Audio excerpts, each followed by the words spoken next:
Junel, palagi akong nag-chat sa'yo, nagsisend ka lang. Naman, alam nga naman na may problema kami sa bahay kasi yun lang ako makapagpahinga. Tulungan niyo naman ako. Pagsak ako kapag hindi ako isasama.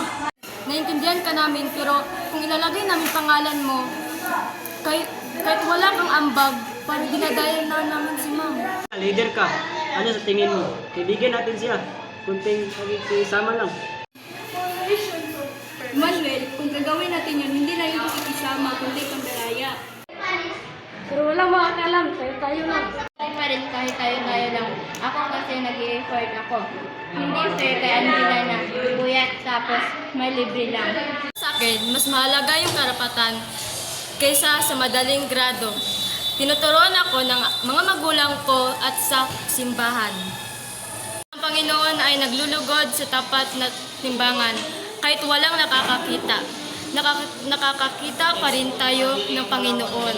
Si Princess Juliet, hindi ka namin iiwan pero hindi ka namin nahayaan magdaya. Na lang. Bukas na umaga, tutulungan ka namin gumawa ng sarili mong part. Samahan ka namin kay ma'am at humingi ka ng chance. Junel, tama sila. Akala ko nakakatulong ako pag pumapayag ako pero nilulugmok lang pala kita. Salamat guys, mali pala ako.